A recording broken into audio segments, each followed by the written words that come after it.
नमस्कार दोस्तों, स्वागत है आप सभी का एक और नई वीडियो में। आज की इस वीडियो में हम बात करेंगे वीटो पावर के बारे में कि वीटो पावर क्या होती है और कैसे इसे यूज़ किया जाता है।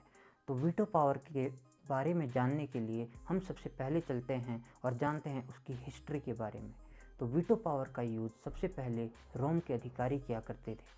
रोम के अधिकारी वीटो पावर का यूज़ तब करते थे जब वो सरकार की किसी नीति या किसी बदलाव से सहमत नहीं होते थे और वो अपनी वीटो पावर का यूज़ करके सरकार को अपना फैसला बदलने के लिए मजबूर करते थे।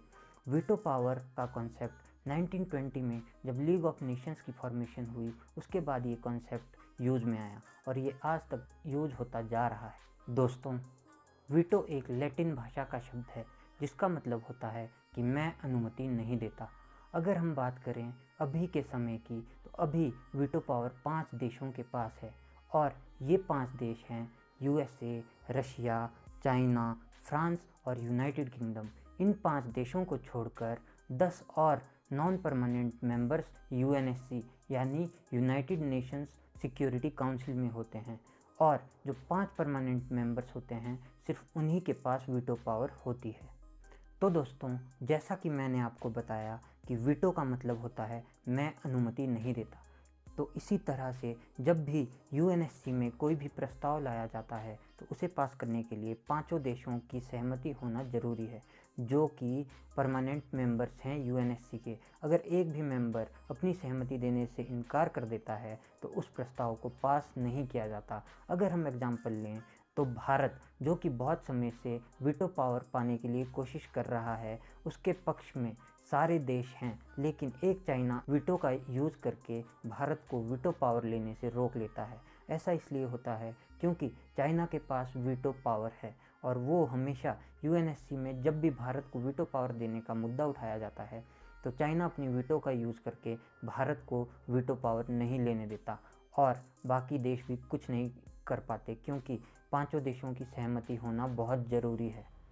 वीटो पावर का एक और इम्पॉर्टेंट पहलू ये है कि अगर किसी भी प्रस्ताव पर 3 बार वीटो पावर यूज़ कर ली जाती है, उस प्रस्ताव को पूरी तरह से निष्कासित कर दिया जाता है, उसे रद्द कर दिया जाता है और उसे हटा दिया जाता है पूर्ण रूप से। तो दोस्तों, अब हम बात करते हैं कि अगर कोई भी देश वीटो पावर लेना चाहता है तो वो कैसे ले सकता है और उसे क्या क्या क्राइटेरिया फुलफ़िल करने होते हैं वीटो पावर लेने के लिए। तो दोस्तों, ये मुमकिन नहीं है कि हर देश को वीटो पावर मिल पाए, क्योंकि वीटो पावर लेने के लिए जो क्राइटेरिया सेट किया गया है हर देश उसे फुलफ़िल नहीं कर पाता।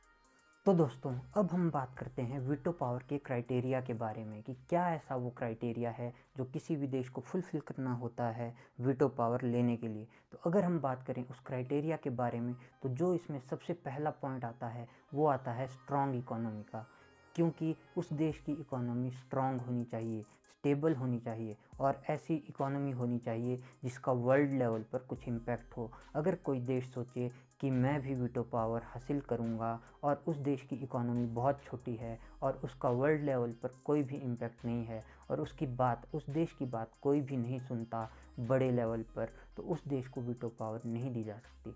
अगर हम बात करें दूसरे पॉइंट के बारे में, तो जो दूसरा इम्पॉर्टेंट पहलू है वीटो पावर लेने के लिए वो है कि जो 5 परमानेंट मेंबर्स है यूएनएससी में और जो 10 देश नॉन परमानेंट मेंबर्स है यूएनएससी में, तो 5 देश जो परमानेंट मेंबर्स है उनकी सहमति होना तो बहुत ज़रूरी है, लेकिन उसके अलावा जो 10 नॉन परमानेंट मेंबर्स है यूएनएससी के, उनमें से कम 7 देशों की सहमति होनी चाहिए कि इस देश को वीटो पावर दी जाए, तभी किसी देश को वीटो पावर दी जा सकती है।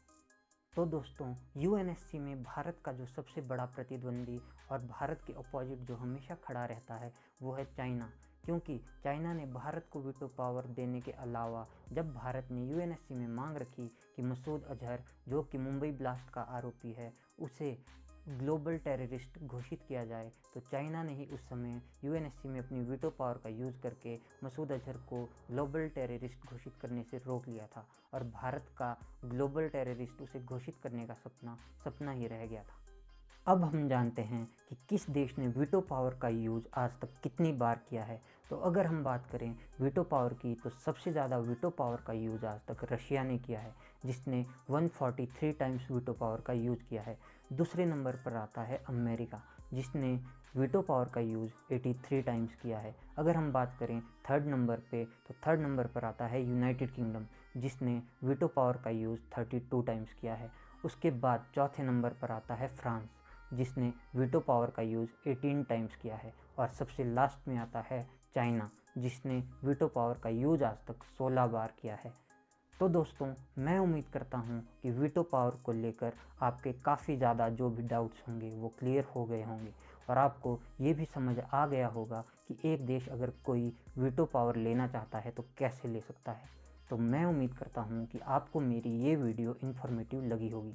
अगर आपको मेरी ये वीडियो इन्फॉर्मेटिव लगी है तो आप इसे अपने दोस्तों के साथ शेयर करना ना भूलें, और इस वीडियो को लाइक करें और चैनल को सब्सक्राइब करें, ताकि हर मंडे जब भी मैं ऐसा ही वैल्यूएबल कंटेंट लेकर आऊँ तो आपको उसकी नोटिफिकेशन सबसे पहले मिल सके।